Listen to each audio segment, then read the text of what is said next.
We have reached the month of May, but somehow there are still players who you can pick up and add to your fantasy baseball teams. We've got 20 more for you this week on the RotoWire Fantasy Baseball Podcast, brought to you by Vivid Seats.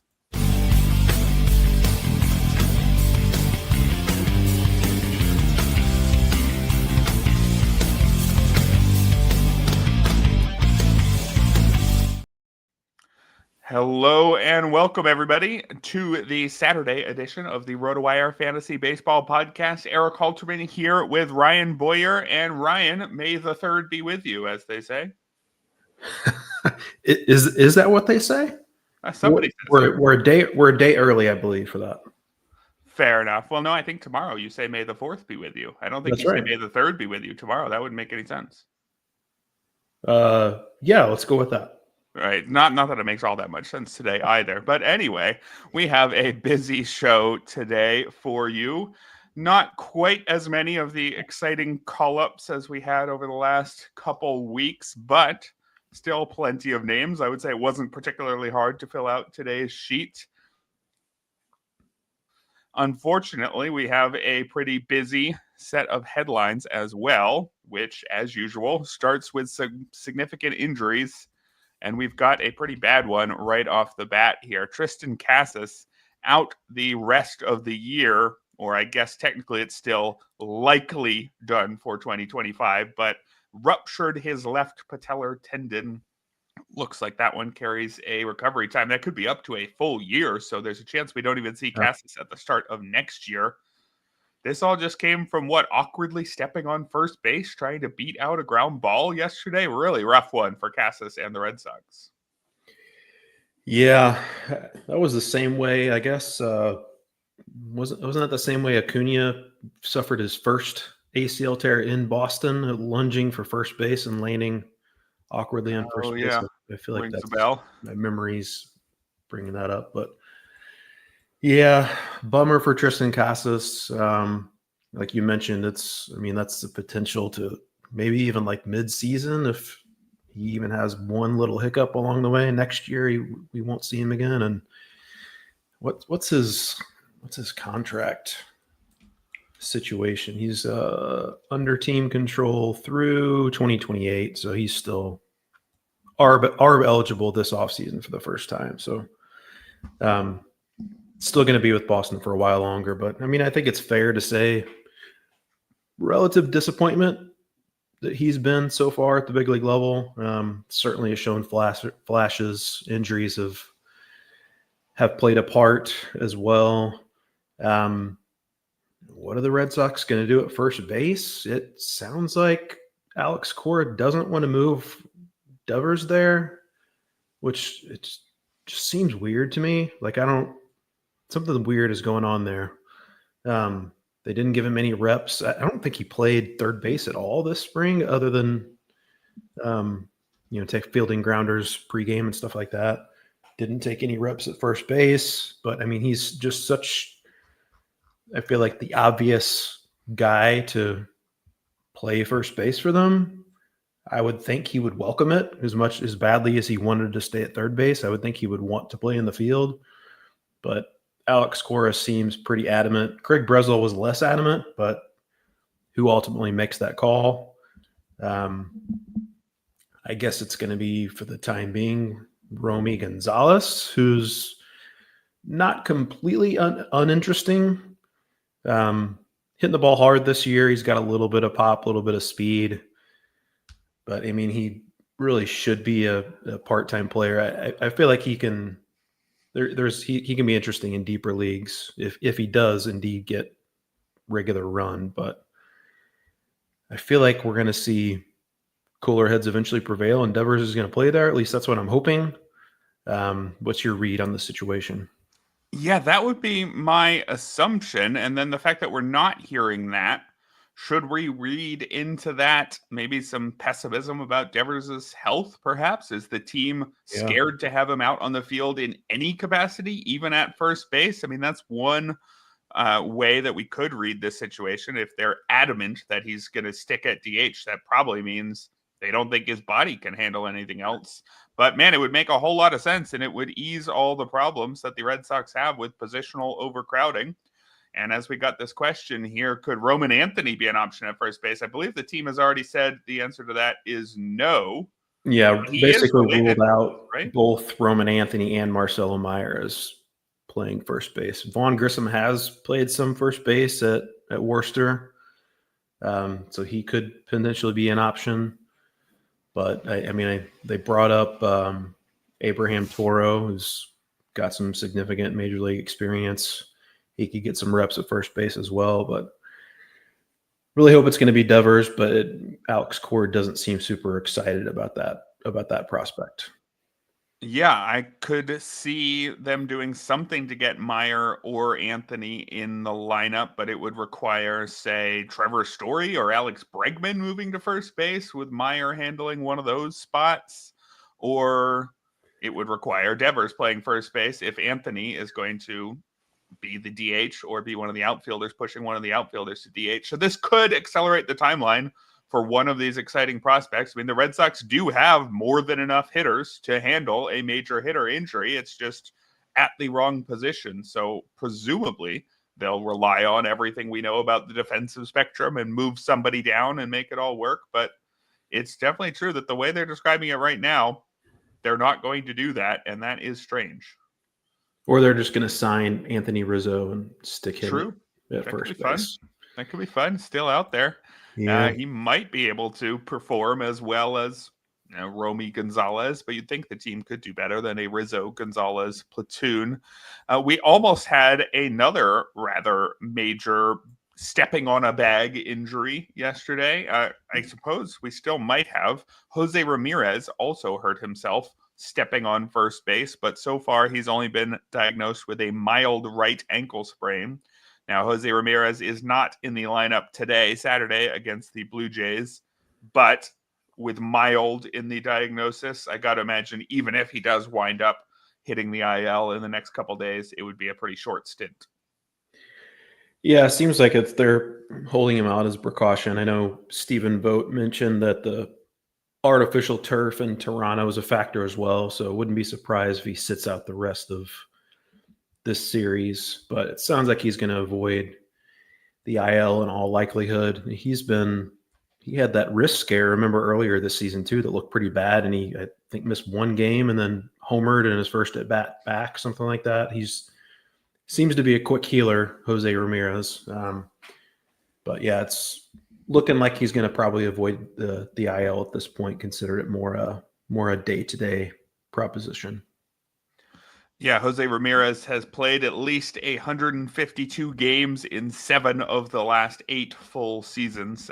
In 2019, he only played 129. And then, of course, 2020, nobody played 150 games, but pretty much if it's possible to be out there, Jose Ramirez has been out there. So would expect him to not miss much time, if at all possible. More injuries to take a look at here. We got Walker Buehler hitting the IL with right shoulder inflammation. He did not bounce back well from his previous start. This was not the case of exiting a start with an injury. I'm not sure if that is more or less worrisome when a guy hits the IL sort of off camera to all of us.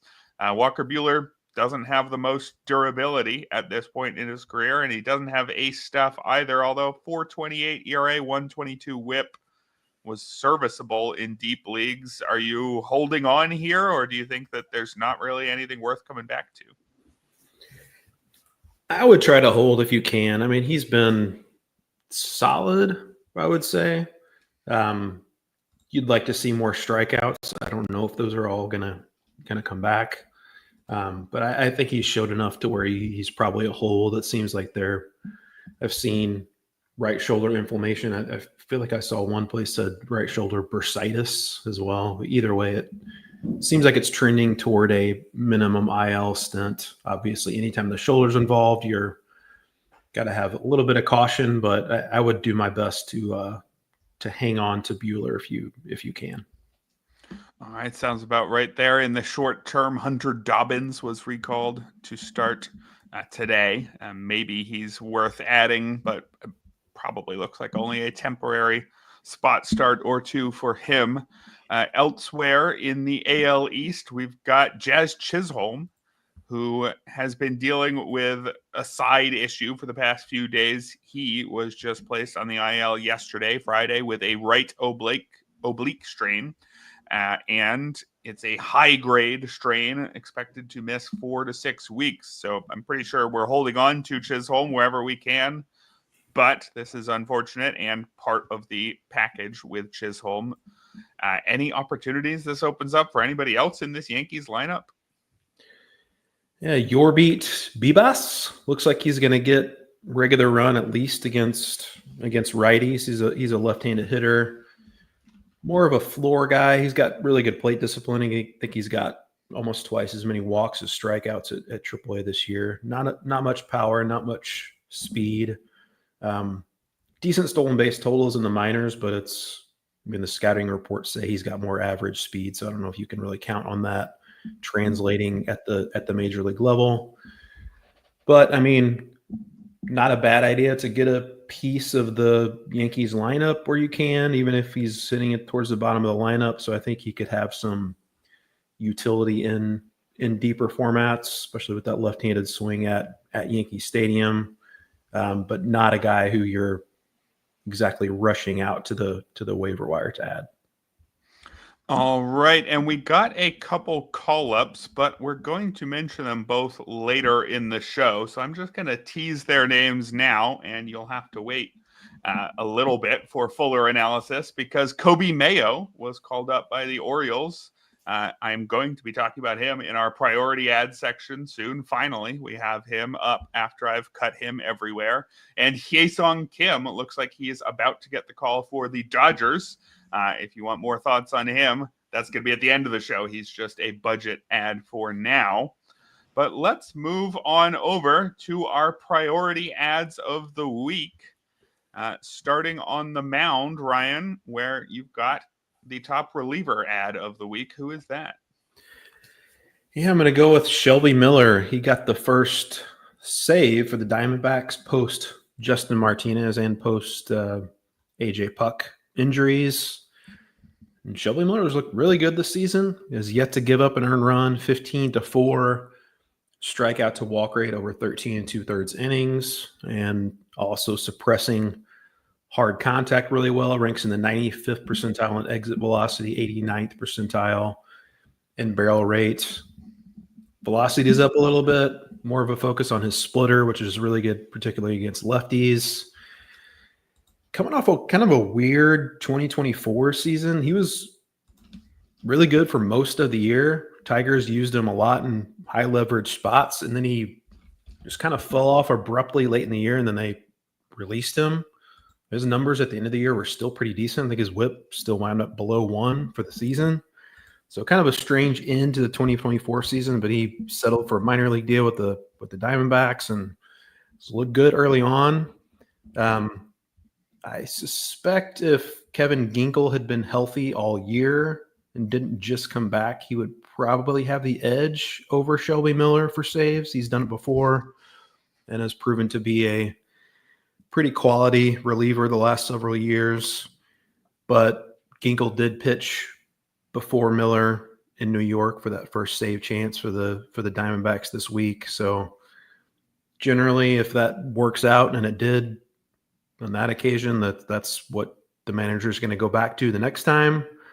So I think Shelby Miller is probably at the top of the heap there. I think it's probably closer to like 1A, 1B as far as the save hierarchy goes. Then we don't know yet exactly what's going on with Justin Martinez. I know, Erik, you've been a big Justin Martinez honk on our podcast. Yeah, I have been to a lesser degree, but have been as well. Velocity has been down, described as fatigue. But as far as I know, that we still haven't gotten any results of an MRI on Martinez. Could be a situation where he's back in 15 days, but we just don't know yet. There's shoulders involved. It's a little scary anytime that's the case. Yeah, as far as pickups go, I'm going Shelby Miller first. If he winds up being a lot more expensive than Ginkel. I think Ginkel might actually be the better buy of the two. I wouldn't go crazy with a fab bid for Miller, but saves are saves. Everybody's wanting those saves, and Miller's had a good year, so I think you're probably going to have to reach into the double digits percentage-wise or close to it if you want to land Shelby Miller.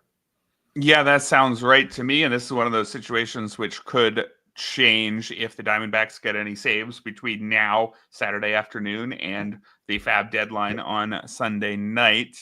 Because I don't know if you even mentioned Ryan Thompson, who technically got the first save in the same game that Martinez went down. That's because I believe Shelby Miller had already pitched there. And Ryan Thompson, you might remember last year when the Diamondbacks had a bit of closer chaos after the deadline. I believe he got their first two after Paul Sewald was dealt, and then he didn't get any more. So he's in the mix as well. And it's just a tough situation to read because there's a very real chance it's just a temporary committee and then Martinez comes back soon enough. And so if you're bidding as if one of these guys, probably Miller, is going to take over the closer job, there might not be one there. But again, there might be one there, right? So I will throw out, too, more a deeper league play because he's currently back in the minors. But Dre Jameson had a save earlier this season for them, and he's in the move to full-time relief is topping 100 miles per hour. So he's an interesting arm to keep an eye on, too. But that's obviously because he's at AAA Reno now. That's obviously more reserved for deeper formats, but keep an eye on him as a deep league flyer. Yeah, one of those situations I would say where deep leaguers might have a lot of pretty decent options to pick up here if you're not desperate to get the saves and could be fine with a hold or just some good relief innings. I'll move to my first priority pitcher of the week, and that is Lucas Giolito, who just returned from not just elbow surgery. In his case, it was an internal brace, but also a hamstring injury, which cost him the first month of this year. And Giolito, I was pretty prepared to ignore because the last two seasons we saw him, he had a 4.89 ERA and a 137 whip. And then, of course, he missed a full year due to injury. And we all know the first year back from injury, sometimes there's reduced velocity, sometimes there's bad control. And I was worried about that control because on his rehab assignment, he had a 16% walk rate through 5 starts, but walked just 2 batters. 7 strikeouts against 2 walks, allowed 3 runs in 6 innings in his season debut. That's enough for me. I think if he came back and walked 4 or 5 in that first start, I'd say, I don't know. Lucas Giolito's pretty inconsistent. I don't want an inconsistent guy in his first year back from injury, but given that he looked okay, then we can tell ourselves the other story, which is this is a 30-year-old pitcher who shouldn't be over the hill yet, who isn't going to cost that much because the last few years he wasn't that great, so people aren't going to be that excited about him. And so if a pitcher isn't going to cost you that much, then all the risks that come with it being his first year back from injury don't matter nearly as much because you're not investing what you invested in Spencer Strider, for example. So I would like to take a shot on Lucas Giolito. I'm aware of the downside here, but I'm pretty sure that I would be willing to throw at least a good 6 to 8% on him because when he's right, he's pretty good. And the Red Sox are doing good things with their pitchers, should be able to win some games. Too bad the park's a little hitter friendly, but Lucas Giolito, I'm willing to take a chance here. How about you? Yeah, I'm on board with him as well. And I feel like, too, Giolito's very analytically savvy. I feel like he's going to be a pretty good fit with Andrew Bailey, who's also fits into that category. Most pitching coaches do these days, but some more than others. That's a good call. And it seemed like Giolito just ran out of gas a little bit, too, against the Blue Jays. He went 5 2/3 scoreless, and then pitch count got up to around 90, and he gave up a couple home runs right at the tail end of his outing. So could have been even better for that first start back. But because it was more good than great that first start back, maybe you can get him a little cheaper in this first fab run this weekend. I'm going to stick with the bullpen. My next recommendation, Zach Agnos of the Red Hot Colorado Rockies. They won 2 games in a row this week at one point. That's a lot. And Zach Agnos got back-to-back saves in those 2 games. 7 in the third, scoreless innings for Agnos to start off his major league career. Only has 1 strikeout, but if you look at the minor league track record, seems like a guy that should be able to miss bats. He had a 31.1% strikeout rate in the minors, also just a 5.9% walk rate. Pretty good control, especially for a reliever, along with a 1.82 ERA, 0.90 whip in the minors. The Rockies actually have a few interesting bullpen arms, I feel, but Agnos is arguably the best of that group. He definitely has maybe not as good a stuff as Seth Halverson, but better control certainly than him, and looks like the guy to own for saves in that Rockies bullpen. Obviously, we're not expecting a ton of saves from the Colorado closer, and he's got to pitch in that thin Denver air for his home games, so you don't need to go crazy with your fab bid, but everybody else has this information as well, and they're not likely to go crazy with their fab bids either. So you can probably get Agnos a little cheaper than you'd be able to get Shelby Miller, I'm guessing. But I think you'll still probably have to go at least high single digits percentage-wise to land him. Yeah, and I think that I will stick with my plan of never bidding on a Rockies closer, but I do have to admit, Agnos's numbers are really good. If you are in a situation where it makes sense, I again will throw out the caution of, are you ever actually going to put him in your lineup? And if you're not going to, don't pick him up, obviously. But if you think that you would actually use him, even when the Rockies are at home, or, for a week of all road games, if you're willing to use a closer, all on the road, Zach Agnos for a Rockies closer does look interesting. I'll give you that much. My next guy on the list here is Lance McCullers, who will be making his season debut tomorrow, Sunday, against the White Sox. So if you're in a league with daily pickups, I'd grab him now. Ordinarily, I wouldn't necessarily pick up a guy making his first start in over 2 years and insert him straight into the lineup. But I think against the White Sox, I'm willing to make an exception to that rule. When we last saw McCullers, he was pitching in the World Series back in 2022.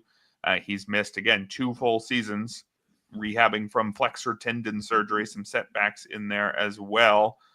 And man, I can't tell you with any confidence what pitcher we're going to see or for how long we're going to see Lance McCullers. But I can tell you that in 4 rehab starts, he had a 2.84 ERA and a 30% strikeout rate. So he's showing what you want him to see in the minors.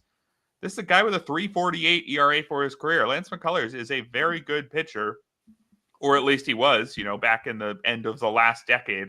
Again, the ceiling here, or the floor here is incredibly low. The floor is he hurts his elbow again with his first pitch tomorrow, and that's it. But I think that for some period of time, Lance McCullers is going to give you some pretty good starts with some pretty good strikeout rates, pretty good ERA, pretty good chances of winning, etc. So I wouldn't throw that much on him where he's available, and he might not be available yet in NFBC leagues, for example, but I think at least, 5 or 6 or so. And if he has a really good start and it's the White Sox, what if he strikes out 9?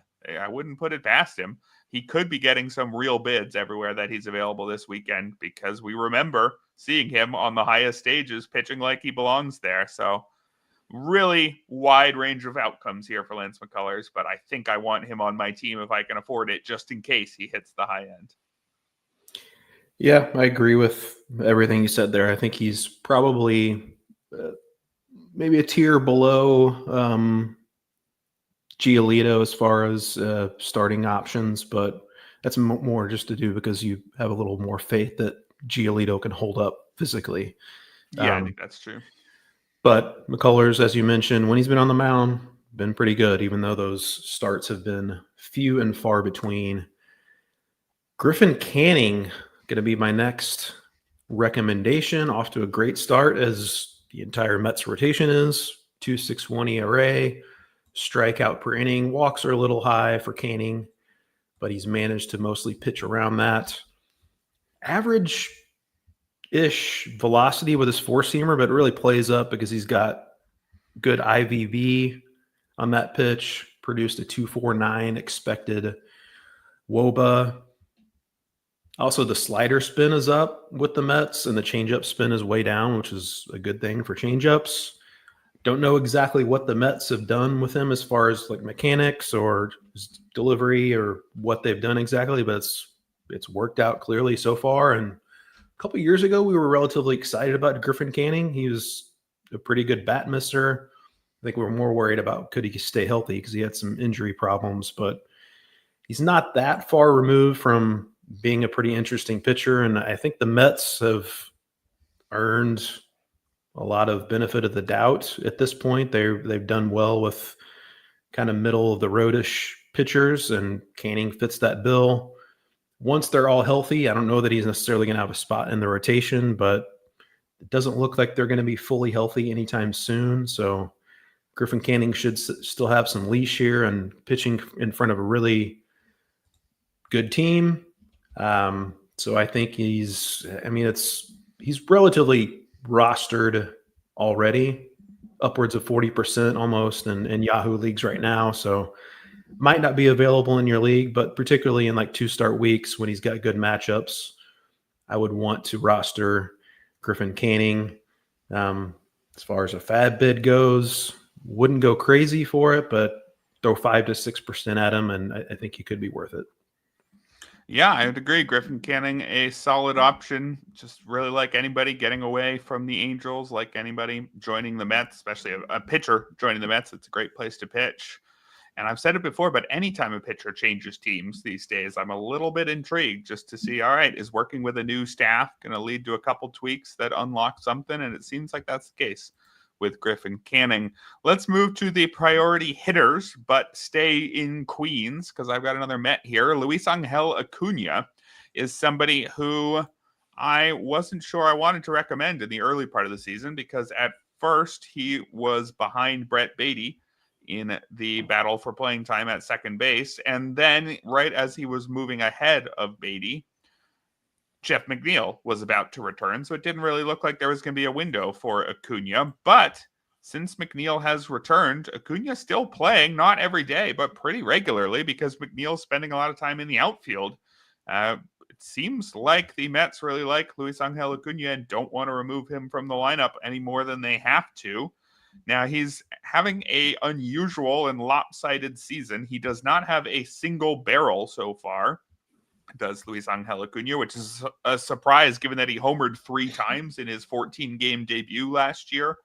Although should point out that those homers were really the outlier. He only hit 7 homers in the minors before his call-up. So a high batting average, 289, which is what he has right now, with not much power and a lot of speed, 7 steals.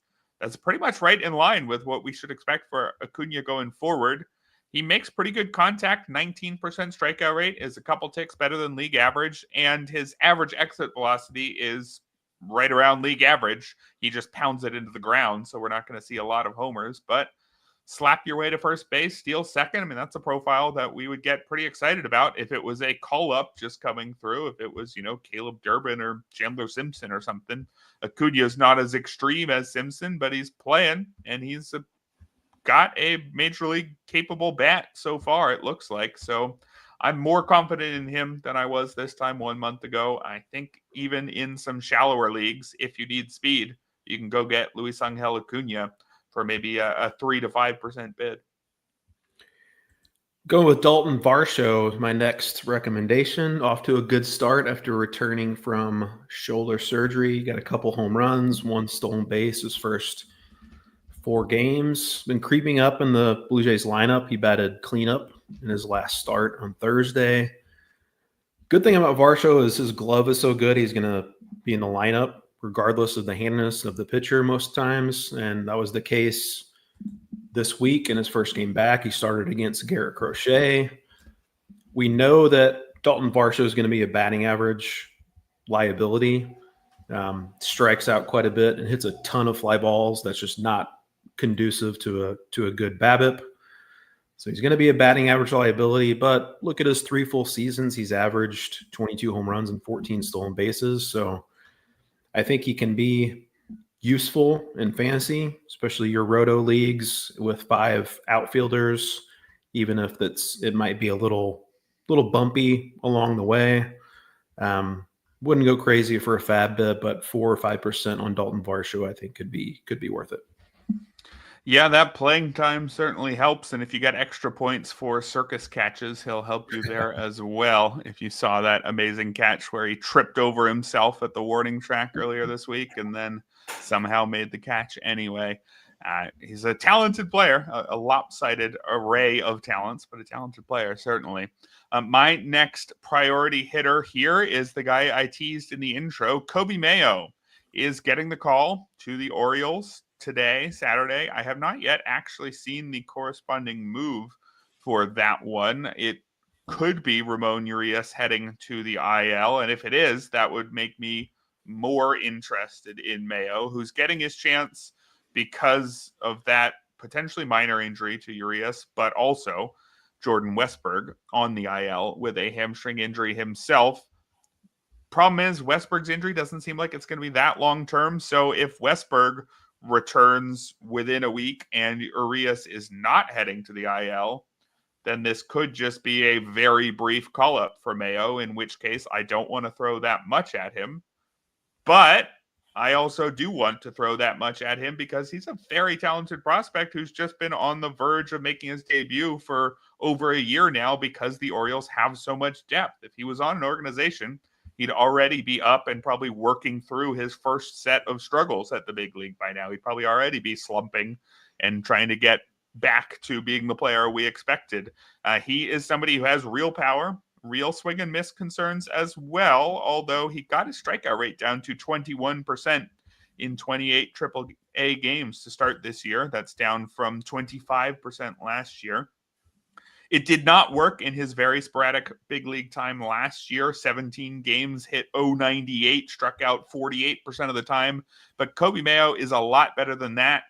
It's just the playing time. And as we sit right now, Ryan, I don't know exactly how often Coby Mayo is going to play and for how long. And so I'm either bidding 2 to 4% and saying, just in case, maybe I get a player for a year, but I probably get him for a week. Or I'm saying go out and throw, 12 to 15% on him because he's a very good prospect who's here now and could be here to stay. I don't know what to do totally with this one. What would you be doing? Yeah, it's maybe we'll get more clarity by Sunday before the fab period runs, but I'm not optimistic that's going to be the case. I mean, Ryan Mountcastle's been really bad this year. I don't know that the Orioles want to kick him to the curb now, but on the other hand, they're off to a slow start, so maybe they want to shake things up, and this is the one potential way to do that.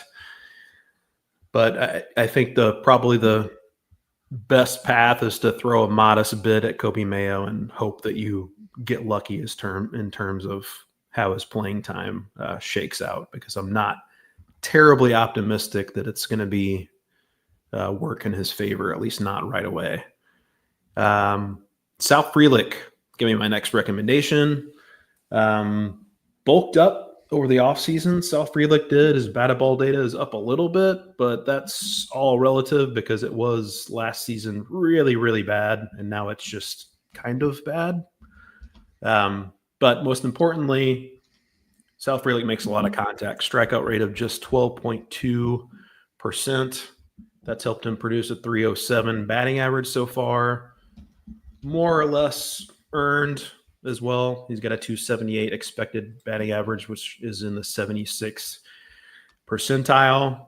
Also 89th percentile in sprint speed. He's stolen 7 bases already. And like Daulton Varsho, Sal Frelick's a really good fielder. That helps keep him in the lineup every day. He's started against every left-handed pitcher so far this season. Mostly batted 5th for a pretty good Brewers lineup. He also batted 3rd on Thursday, so pretty solid place to be as far as lineup position goes. You're going to have to look elsewhere for your power, obviously. I mean, even in a relatively favorable home park, it would be a push to think he can get to double digits in home runs. But I think he could be a batting average asset. I think he could be a stolen base asset and could be an accumulator too, because that good glove keeps him in the lineup most days. And don't think it's going to cost a whole lot to get him if he's still available in your league, but throw 3% at Sal Frelick and he could be useful if you can take the power hit to your lineup. Yeah, Frelick going from no power to a little bit, just like his teammate Bryce Terang. I wonder if the Brewers have something there where they definitely seem to have a type that they're targeting, these extreme contact over power guys who play some good defense. Maybe if they think they can get them from 20 grade power to 30 and they think that makes a difference, or 30 to 40 or whatever it is, could be something to watch there. We actually had a question about Sal Frelick. Somebody in the chat was asking if they should drop him for Luis Robert. Now, that's an interesting one. Robert, probably not out there in too many leagues, but given the way his numbers have gone, he's definitely been dropped in some.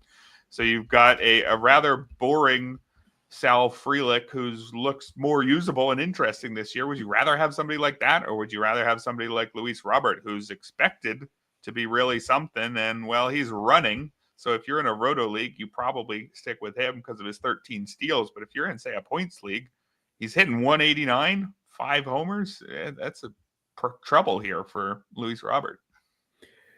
Yeah, he's not, certainly in points leagues, not the best option, but roto leagues, I think it's still pretty clear. You got to side with Robert in that regard. I mean, if that OBP gets up at all, just think about how many potential stolen bases he could have, since he's already running wild when he's barely getting on base. I think Luis Robert, as long as he's healthy, which hasn't been very often, he should be in your lineups.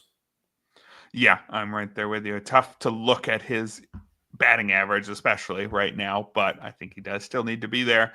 I've got one more priority hitter here, and that is Kyle Stowers, who might be our first repeat of the year. In our first show of April, I included him as a deep league hitter, Kyle Stowers, but I am convinced enough that I would be making a move for him in some of those 10 and 12 team leagues as well, because he has real power, and it looks like Stowers has enough power to overcome his contact concerns, especially with those trending in the right direction as well.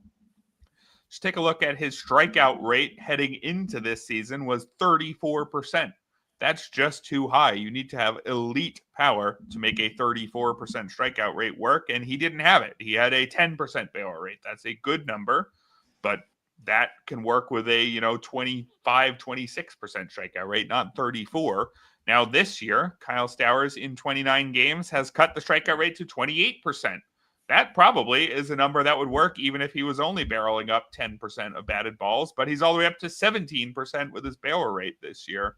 So adding more power and making more contact, he really only needed to do one of those to be pretty interesting, did Kyle Stowers. He did them both, which means even if one of them disappears starting tomorrow, I'm still pretty interested in Kyle Stowers. And if not, remember, he was supposed to be a pretty good hitter, not necessarily the most well-rounded player, given that he's not an elite bat and he's a corner outfielder. But Kyle Stowers, I think, can help you. Got real power, hits the ball hard enough that the average shouldn't bottom out, even if he strikes out too much. He also even has 2 steals. I don't know how much that's going to stick around, but Kyle Stowers, better than he looked heading into the season, I would say. I think there's at least something there, even for the shallow leagues. Don't need to go crazy, but I'd be throwing 2 to 4% at him when previously I thought of him as a deep league only guy. Yeah, I think he's probably worth that modest bid. A lot of strikeout concerns, but power is real, a little bit of speed, and he's pretty much guaranteed playing time in that Miami outfield. All right, we will move on to our deep league players right after this message from our sponsor, Vivid Seats.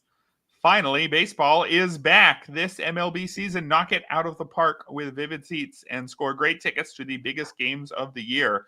Every fastball, every home run, and every eye-popping play of your favorite team live and in person. Plus, with Vivid Seats rewards, you earn rewards with every single purchase. Just buy 10 tickets, then cash in your credit toward your free 11th ticket.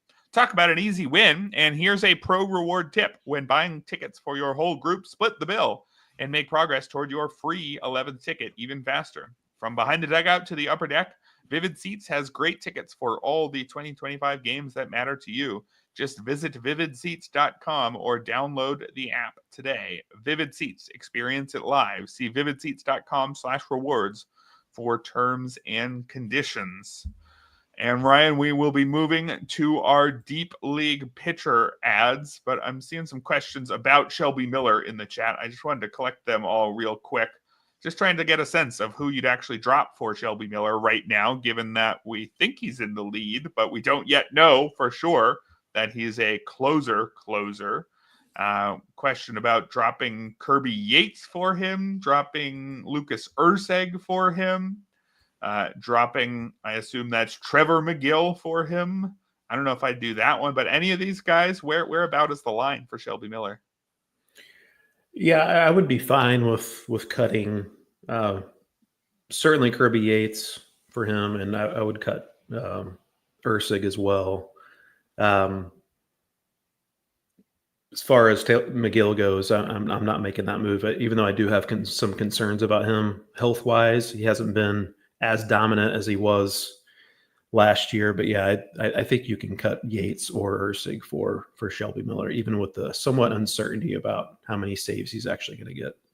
Yeah, that sounds right. If you're chasing saves, probably get the guy who's at the front of his committee right now, not the guy who's a very talented pitcher who could be getting saves in a lot of other bullpens, but isn't right now.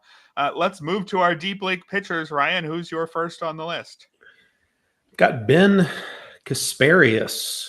I mean, with all the big arms that the Dodgers have, if you watch Ben Kasparius, he might actually have the nastiest stuff, either from a starting perspective or a relief perspective. He's shows up regularly on those metrics and the pitching ninja and everything. Has pitched exclusively in relief other than an opening assignment this season, but really been dominant. He had one outing against the Cubs last month where he gave up 6 runs in an inning and 2/3. And even with that outing, he still has a 2.91 ERA, whip below 1, 23-3 strikeout to walk rate over 21 2/3 innings. Is he going to get starts next week? Dave Roberts didn't rule it out, but he also didn't confirm it either. He could potentially get 2 starts. It's very rare that any Dodgers pitcher gets 2 starts during a week. But Kasparius, tentatively, we have him on our grid as pitching on Monday against the Marlins, and then he would come back on Sunday against the Diamondbacks. Not a great matchup, that second one, but pretty favorable. That first matchup, his last appearance, he went 3 2/3 innings, 5 strikeouts through 54 pitches. So, I mean, you're hoping he can squeeze 5 innings out at best. Don't know that you can necessarily count on that happening. We don't know that he's going to be a member of the rotation for sure, but I feel like he can be useful even if he's pitching in his current role as well. So I think throwing a few bucks on Ben Kasparius could be worth it, especially if you're in a league that's you can get a little extra value from those SPARPs where you're eligible at starting pitcher and relief pitcher. I think Ben Kasparius could be useful. Yeah, that's a good call. Certainly format dependent, but as I've said many times on this show, I want whoever's in those final spots in the Dodgers rotation whenever they're there. And if that's Ben Kasparius, that means I want Ben Kasparius. My first deep league pitcher ad here is Gunnar Hoglund, who just made his debut for the Sacramento Athletics. Got a nice landing spot in Miami, and he handled it very well. Struck out 7, allowed 1 run on 6 hits and no walks across 6 innings. Now, Hoglund is not a premium prospect. He is not in James Anderson's top 400, but he was previously somewhat interesting enough to be drafted in the first round, 19th overall back in 2021, right after he had undergone Tommy John surgery, I believe. He was drafted by the Blue Jays, never actually pitched for them, was sent to Oakland in the Josh Donaldson trade. And the thing is, his numbers in the minors just weren't that exciting. Last year did have a pretty good ERA, .344, but a 23% strikeout rate, 7% walk rate. The ERA estimators were pushing towards the mid fours. Just didn't look that exciting. Not a premium prospect, but did have 6 good starts to start the year. This year got the strikeout rate up to 26%, the ERA down to 2.43, and that earned him his call up. And so I like him in deeper leagues because it shouldn't take much to carve out a permanent place in the A's rotation. So somebody who has first round pedigree, even if the last couple years haven't been quite as good as expected. I think Gunnar Hoglund's getting his chance now at age 25 to prove that he deserved that early draft pick. I'm not throwing too much at him. I'm not convinced. I would have loved to have seen better numbers in the minors, but I like to see somebody who we once thought was really good getting his chance. So I would take a shot at Gunnar Hoglund in these deeper leagues. Yeah, and if memory serves, I believe he was at Ole Miss in college. I think before he got hurt, he was actually in the conversation to go 1-1 in the draft, or at least a name that was mentioned wound up falling to kind of the middle, late back into the first round. But some pedigree there, could be interesting. Gunnar Hoglund, and another guy who's had pedigree in the past, Michael Soroka, going to go back into the Nationals rotation this upcoming week.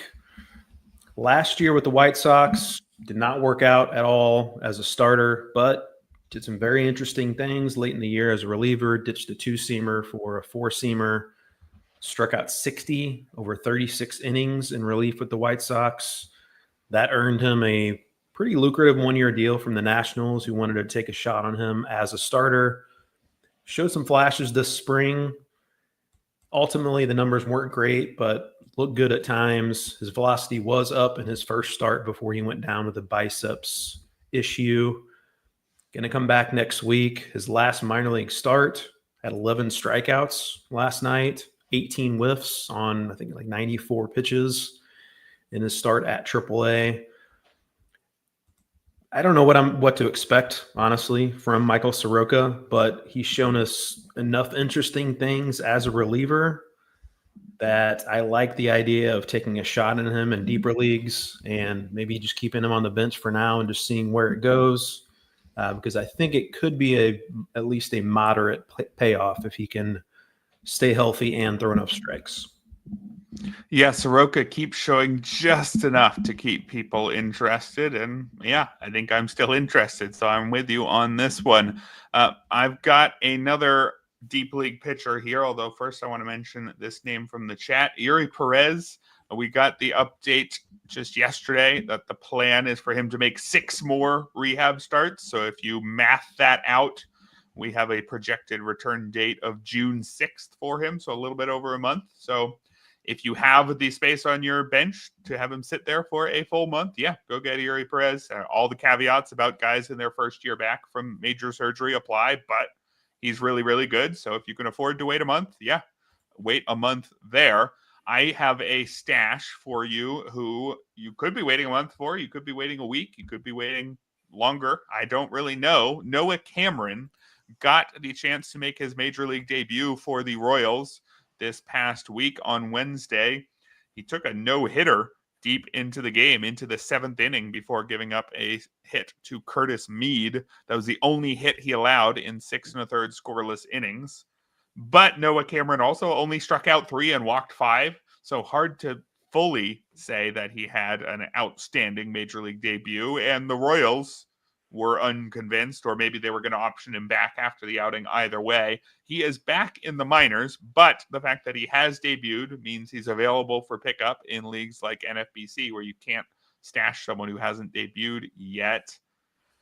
And Noah Cameron is supposed to be pretty good. I know that Jason Collette has been on him since this offseason, seeing him as the next man up in Kansas City, and their usage here proves that he is indeed the next man up. Has a 3.22 ERA, 103 WHIP, and a 30% strikeout rate in 5 starts at the AAA level this year. So I like Noah Cameron as a stash, and I don't think you'll have to stash him for that long. Although, obviously, if you're in need of somebody now, I don't think that he's high enough potential to be worth sacrificing anything in the near future to go get him. I just want to make sure that name is out there. Noah Cameron of the Royals. Yeah, more of a high floor guy than a ceiling guy. Doesn't throw very hard, but I mean the numbers in the minors speak for themselves. He's striking out a lot of guys, not walking many guys. I know that wasn't the case in his first major league start, but I suspect over time he'll correct that. Not super thrilled about my next recommendation, I'll be honest, but Steven Matz has pitched really well so far this season, kind of thriving in a hybrid role for the Cardinals. 1.50 ERA, 0.96 WHIP, 20-3 strikeout to walk rate over 24 innings. In his 2 starts, he's only given up 1 run. He's got an 11-0 strikeout to walk rate over 9 innings. Upped his curveball usage so far this season, and that pitch has gone from a 4.8% whiff rate last year to 31.6% this year. So it seems like he's figured something out with that pitch. Came out, I believe, yesterday that he's going to go back to the bullpen for now. The Cardinals are basically just going day to day, week to week with Matz as far as what his role goes, but it seems like he's found a nice niche there, and he's actually stayed healthy, which hasn't been the case for him very often.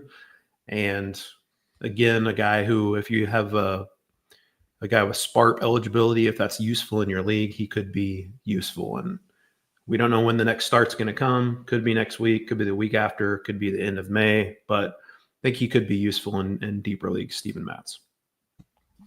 All right, let's move over to the deep league hitters, where my first guy is somebody I teased back in the intro, Hye-Sung Kim, who is getting the call up by the Dodgers today. The corresponding move has not yet officially been announced. I think it's speculated that it'll be Tommy Edman to the IL with his ankle issue that he's been dealing with. That would make sense for why Kim is coming up, but not technically official as we record this. But Hye-Sung Kim, the Dodgers gave him real money over the offseason, signing him out of the KBO. It was a 3-year, $12.5 million deal. So not crazy on a yearly basis, that's for sure. But more than just somebody you're seeing as a minor league free agent lottery ticket. They did send him to the minors to start the season. Was that just because they had more than enough other hitters and knew they'd need him soon when injury struck? Or was it because they wanted him to work on things? It seemed like maybe the latter. He was very much contact over power over in Korea, topped out at 11 homers. Strikeout rate of just 11% in his final season, was consistently hitting over 300 over in Korea. And maybe the Dodgers wanted to make him a little bit more well-rounded. And if that's what was happening, you look at his AAA numbers, he actually only hit 252 and struck out 24% of the time, but he did manage 5 homers, also stole 13 bases, and that's really why he's exciting for fantasy purposes. If there's enough playing time there, and if it is indeed a Tommy Edman injury, and I think there's playing time for Kim, maybe he just comes up to the bench and we see a lot more Miguel Rojas or something, but I think Kim is up to play, if not every day, 4 times a week or so. And if that happens, I think he's going to run. I just don't know exactly what the bat's going to do, because it seems like the Dodgers are trying to change the bat. If it weren't for that, I'd say he's probably going to hit 270 with no homers. I'd say he's probably Luisangel Acuna or somebody like that. But given that the Dodgers seem to be changing his profile, maybe you're going to get a worse batting average with some pop. Maybe you're going to get a good batting average with some pop, and they figured it out. Maybe you're going to get a ruined player who hits for neither average or power. I'm not exactly sure. I think he's going to run, and I think he's going to play, and that's enough for inclusion for now, though, for me.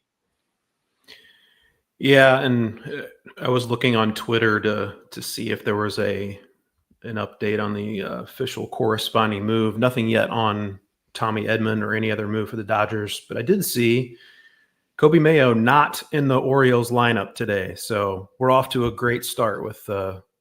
Lower those bids with Coby Mayo. Maybe he's just still traveling and they don't want to stick him in the lineup. But Emmanuel Rivera playing third base today, probably not a great sign. My first deep league hitter recommendation, J.P. Crawford back on the radar. First 12 games this season, not so great. 458 OPS. Last 18 games, pretty great. 375, 467, 516, a couple of home runs, driven 16 runs over that stretch. And perhaps most importantly, the last 2 games, he's batted leadoff for the Mariners. And not too long ago, he was their regular leadoff man. And he's more of a floor play, but look back at 2023 when he predominantly did hit leadoff for Seattle. Quite a bit of value there. I know Erik, you've mentioned in the past you like the accumulator guys who have solid gloves and don't do a lot of super exciting things, but it adds up to something in the end. And I think JP Crawford falls into that bucket, especially why he's batting leadoff. Yeah, JP Crawford is the guy that I reference for that in deeper leagues. Just he's always going to be there, and he's going to be fine. Look up at the end of the year, he's going to give you enough runs and RBI and not enough homers or steals, but that's okay because you didn't invest very much in him. So I'm a fan of JP Crawford, especially while he's got that lineup spot. Another guy I'm a fan of, again, after being a fan of him back in February and March and then not in April, is Jhonkensy Noel. Alongside Coby Mayo, Noel was one of my favorite reserve round targets in draft season because for both of those guys, the upside of a young power hitter who could do who knows what with a everyday role, the upside was big. And the downside was not just big, but it was going to present itself right away. In Mayo's case, he was just not going to be in the majors, and that is what happened. So you knew right away to cut him. And with Noel, it wasn't likely to be that. It was likely to be that he was going to be stuck on the short side of a platoon, and that was going to be obvious right away. And if it happened, then you could cut him for somebody who was playing more. So that's what happened. Jhonkensy Noel was not starting against very many righties to open the year, so I cut him everywhere. And he's gotten going a little bit and getting more playing time specifically. 5 of the last 6 righties that Cleveland has faced, Noel has been in the lineup against them. And now I should say his overall batting line still quite bad, hitting 177, 200, 290 with just 2 homers. But that has come in really sporadic at-bats. He's gotten more going at the plate in the last few games as he's been playing more. And really, it's just the same logic back in February and March. There's enough power here, I think, to overcome the swing and miss if the playing time is there. It's a 48% hard hit rate this season. A few too many grounders have stopped his barrel rate and therefore the homers from being where you want them. But as a young player who can hit the ball very hard, I still want to take a chance at Jhonkensy Noel now that he is closer to an everyday guy again. Are you with me? I worry about the swing and miss, but I mean, it's hard to believe if the power is not going to be there if he gets the playing time. And right now he's getting the playing time. So be prepared to take that batting average hit, but he's going to run into his fair share of home runs. That's pretty much a given, I think. I'm prepared to get hammered in the comments for my next recommendation. I'm just going to go ahead and throw that out there now. But Javi Baez, everyday center fielder for the Tigers, Javi Baez. And he's healthy now after hip issues last season.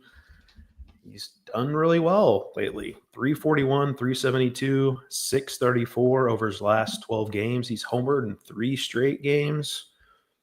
He's triple eligible now, shortstop and third base eligibility to go with that newfound outfield eligibility. And I mean, we know what we're getting into here. The downside is obviously incredibly low with Javi Baez. We've seen it over the last couple of years, but I don't know, maybe the health was worse than he let on, and he's now feeling healthy, and he's got a little something left in the tank.